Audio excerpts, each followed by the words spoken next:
Mheshimiwa Idrisa Kitwana Mustafa, Waziri wa Nchi, Ofisi ya Rais, Tawala za Mikoa, Serikali za Mitaa na Idara Maalum za SMZ, amewataka wananchi kutoa changamoto zao zinazowakabili ili kutafutiwa ufumbuzi wa changamoto hizo. Dhamira ya ziara hii ni kusikiliza changamoto au wengine wanaziita kero.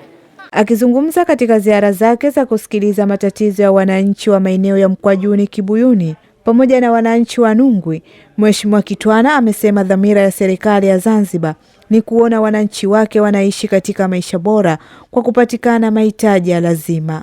Kwamba wajibu wangu kusikiliza zile kero ambazo zinaendana na taasisi yangu kama maana wizara, lakini najua ziko changamoto ambazo hazitokani na wizara yangu na utaratibu na utamaduni wa kuzichukua kuwapelekea wenzangu kwa sababu wao hawajapata nafasi ya kufika kwa wakati huu.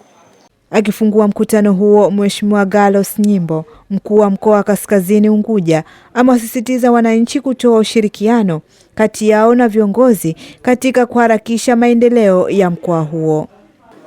Kwa hiyo naomba wananchi, kama tulivyosema mwanzo, muwe wazi ili muweze kuzileta shida zenu. Zipo ambazo wanaweza kuzitafutia ufumbuzi wa haraka, pengine leo, na zipo zingine atazichukua, lakini hatimaye shida zenu na kero zenu zitakuwa zimefika pahala salama na zitatatuliwa kwa wakati mwafaka. Wakitoa malalamiko yao, wananchi wa maeneo hayo wamependekeza kuimarishwa kwa huduma za kijamii ili kukuza maendeleo ya vijiji vyao. Lakini halmashauri pamoja na meya wake wameoza kabisa, takataka zinazagaa ovyo kule. Inafikia hatua sisi wananchi ndio tunawalipa wenye magari, lakini wao bado hawaji. Nimekaa tangu asubuhi saa 5, saa 6, saa 7, saa 8 na kuja ndasikiza vipi kule. Mheshimiwa, vipi likatasi langu mpaka hivi sasa majibu mbona sijapata? Nishakwambia subiri huko mpaka muda gani?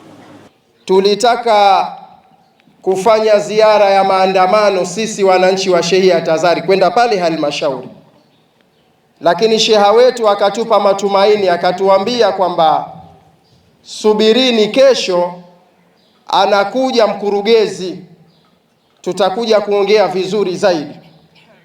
Na bahati nzuri mkurugenzi kweli alikuja. Mosi Abdallah, ZBC.